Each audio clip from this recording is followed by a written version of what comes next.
quand on a pas filmé, on a fait quoi? C'est les photos. Et ça va combien ça où?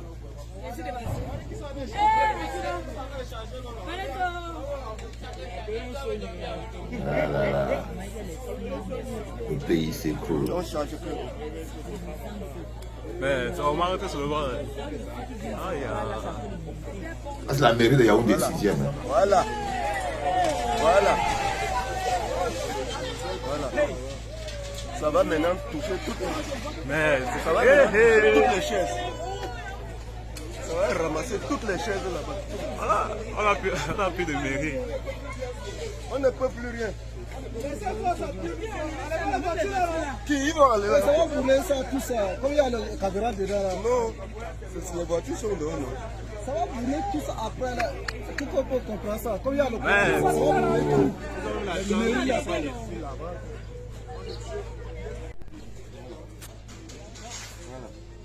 Quand un pays s'écroule, il s'écroule. Hein. Il s'écroule, il n'y a rien qui peut le sauver. Mais ça a pris tout le bâtiment commun. Tout le bâtiment. Ça, c'est un peu comme un pays en carton, quoi. Et comme un pays en carton, un pays préfabriqué. Ça brûle. Hein, quand c'est pas les caca, hein, ça prend feu. Wow. Ça va exploser, ça va m'arriver ici. Oh, il y a les reporters qui sont là. Voilà la mairie de Yaoundé 6 qui se brûle depuis sur les yeux des sapeurs-pompiers. Sous les yeux des sapeurs-pompiers. Depuis plus d'une heure de temps, pas moyen d'éteindre. Sur les yeux des sapeurs-pompiers. Oh oui. Depuis plus d'une heure de temps que la mairie prend feu. Sous les yeux. Vous avez vu un pompier à vélo là? Ah là là. Bonjour les enfants. C'est papa. Ça, c'est l'expression claire quand on dit que votre pays s'écroule sur votre tête. Quand on vous dit que vous ne pouvez plus rien faire pour empêcher le pays de s'écrouler. Bienvenue dans le premier podcast de la journée, les enfants. Bienvenue à la clinique. Là, vous voyez qu'il n'y a pas l'ombre d'un pompier. C'est-à-dire que quand un pays est condamné à s'écrouler, il n'y a personne pour le sauver. Vous devez comprendre, c'est biblique ce qui se passe. D'accord? Là, vous voyez bien cette image. C'est la mairie de Yaoundé 6e. Elle est en train de brûler de bas en haut. Les cas sont en train de regarder, c'est comme le Cameroun. Le Cameroun s'écroule et les Camerounais commentent. Ils n'ont rien à dire. Ils sont comme s'ils ne peuvent rien faire, ils sont comme s'ils sont tétanisés. Là, vous voyez par exemple la mairie. Admettons que la mairie c'est le Cameroun, c'est en train de brûler. Et vous entendez les commentaires qui sont autour. Les commentaires qui sont autour, ce sont les Camerounais qui commentent leur propre vie. C'est-à-dire qu'ils pourraient agir pour leur propre vie. Maintenant, vous voyez l'absence des pompiers. Là, par exemple, dans un pays normal, il y aurait des pompiers qui seraient là en train de faire ping-pong, ils essayent d'éteindre et tout. Vous les voyez courir, ils grimpent. Vous voyez les films des pompiers, non? Ils grimpent partout, ils mettent le feu, ils éteignent. Mais là, vous voyez bien qu'il n'y a aucun pompier. Oui, quand un pays s'écroule, prend feu, et qu'il n'y a pas aucun pompier, aucun sapeur-pompier pour venir éteindre le feu. Ça, c'est quand un pays est abandonné à lui-même. Quand ce n'est pas les flammes qui sont dans le pays, il faut bien que vous preniez ça tous de manière biblique. Je vous avais dit que quand l'heure de payer le karma va venir, on va tous payer. Tous, en tant que Camerounais. Si vous croyez que fermez vos bouches quand Bibouni Sarion a encore tué une dame. Fermez vos bouches quand il arrive du Mali au Cameroun. Non, non, non, vous allez payer. Là, par exemple, c'est l'ensemble, beaucoup de Camerounais vont payer le karma. Ça, c'est le karma du Cameroun, c'est le feu. Le feu purifie toujours, ça vient toujours du ciel. Quand vous entendez dans le ciel, on dit le feu, quand vous partez dans les églises là-bas. Quand vous partez là-bas dans les églises, qu'est-ce qu'on vous dit? On dit le feu, on envoie le feu. Voilà ça. Voilà ça. Ce qui se passe en ce moment, c'est la deuxième phase, c'est le biblique karma. C'est-à-dire que le peuple maintenant va payer sa complicité. Vous imaginez très bien que ce ne sont pas là, il n'y a pas l'acte de naissance de Pomba là-dedans. Est-ce qu'il y avait l'acte de naissance de Pomba là-bas à la mairie de Yaoundé 6? Non. Est-ce qu'il y avait l'acte de naissance de Cavaillé là-bas? Non. Est-ce qu'il y avait l'acte de naissance de Eko là-bas? Non. Est-ce qu'il y avait l'acte de naissance de Niat là-bas? Non. Mais il y avait l'acte de naissance des petits gens. Il y a des vies qui ont cramé là-dedans. Donc, comme c'est en train de brûler là, Yaoundé 6e, il y a les documents, les vies des gens. Parce que l'être humain, c'est aussi sa vie administrative. L'être humain, c'est aussi sa vie administrative. Quand je vous dis que vous pensez que vous ne payez pas et que vous ne paierez pas votre silence complice, que vous ne paierez pas toutes les insultes que vous venez mettre ici, que vous ne paierez pas le fait que Dieu vous a donné un pays magnifique. Et quand il vous regarde, il se rend compte que vous n'êtes pas à la hauteur de ce pays. Alors il peut décider de le brûler. Oui. Si Dieu se rend compte que vous n'êtes pas à la hauteur de la grandeur du pays qu'il vient de vous donner, alors qu'est-ce qu'il fait Dieu? Il le brûle. Il le brûle les enfants. Aussi simple que ça. Bah, quand ce n'est pas l'eau, quand ce n'est pas le feu, il faut savoir le feu c'est biblique. Maintenant il faut voir aussi le truc avec les caca. Les caca, oh! L'eau, les caca. Allô les caca. Allô les caca. Regardez comment ça coule l'eau les caca. L'eau les caca, l'eau les caca. Oh les caca, oh. Elle a versé tous les caca ici là. Oh les caca, oh les caca.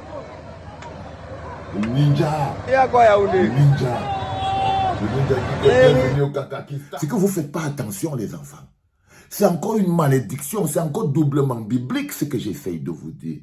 C'est-à-dire que quand un camion de popo partageait les enfants, ce que je vous dis là, je m'en vais chercher ça encore plus loin. C'est là, ça là, il m'en va encore chercher ça encore plus loin. Donc s'il vous plaît, ne vous arrêtez pas au milieu de la route, vous nous perdez le temps de partager. Parce que quand, en ce qui concerne le popo, c'est la pire des souillures. C'est la souillure.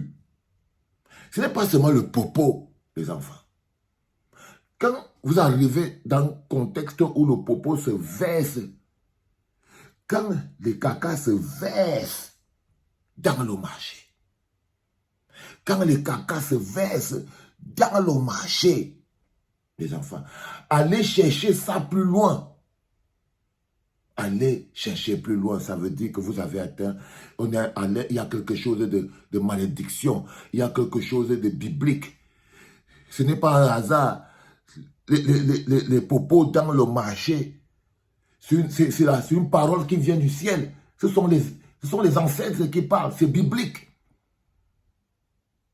C'est la souillure. Vous vous rappelez ces esprits qu'on avait pris, ces esprits. Pourquoi c'est qu'on rallie, c'est sur les porcs qu'on avait enlevé, quand on avait exorcisé les démons, Jésus avait exorcisé les démons, il a jeté sur les porcs. Pourquoi? Posez-vous la question. Et tu te demandes évidemment d'où ça sort là. Mais non frérot, c'est une expression, c'est popo. Les porcs sont à la porcherie. Les porcs sont à la porcherie. Donc c'est un mélange de popo et de merde. Et c'est le seul endroit où on peut exorciser les démons et on jette dans la porcherie. Est-ce que c'est clair dans ton esprit maintenant? Ça veut dire que c'est le Cameroun qui est la porcherie. Oui. Et que c'est un peu comme si on pouvait exorciser des gens et on lançait au Cameroun. Et c'est vous. Les Camerounais, regardez les mamans qui vivent là au milieu de ces... Regardez les oranges et les pamplemousses.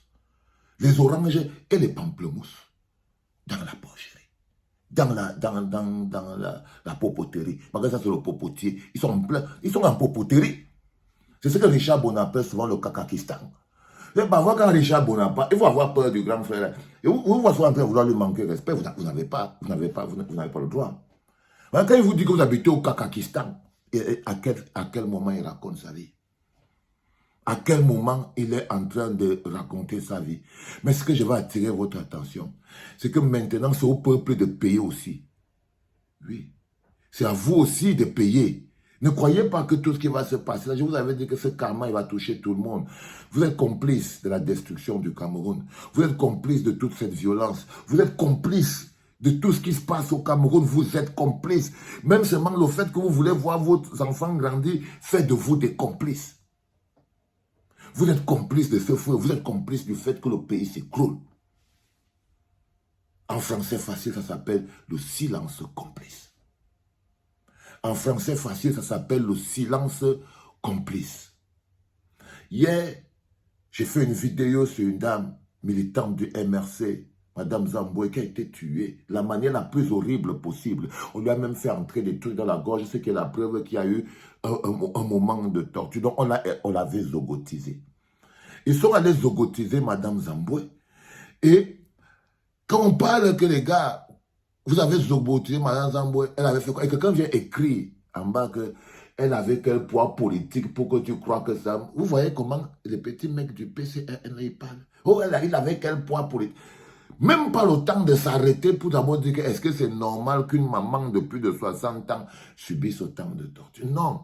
Ils viennent me demander que c'était quel poids politique, qu'est-ce qui prouve que c'était pour des raisons politiques, quel est son assassinat politique. Vous voyez comment vous réfléchissez? Quand on a ramassé Bibou Nissak devant sa maison, il avait fait quoi? Dans sa maison, il vous menaçait en quoi? Quand vous dites qu'elle n'était pas une menace politique, pourquoi Bibou vous menaçait en quoi? Bibou vous menacez en quoi? Vous faites totalement partie du problème. Vous êtes le problème. Et c'est très important que vous compreniez aujourd'hui que la situation n'est plus au constat. Maintenant, on est à la sanction. Si jamais vous avez compris quelque chose sur ce premier podcast de la journée, qui était un mélange de Bible, un mélange d'esprit, un mélange de beaucoup de choses, j'espère que vous avez réussi à boire ce cocktail. On le verra dans les partages. J'espère que vous avez réussi à boire ce cocktail et réussi à le comprendre. En ce moment précis, ça brûle tout seul. Personne ne peut rien. Quand ce n'est pas les popos qui ruissellent partout, quand ça ne pue pas la merde, ça brûle. Et on n'est qu'au début. C'était papa.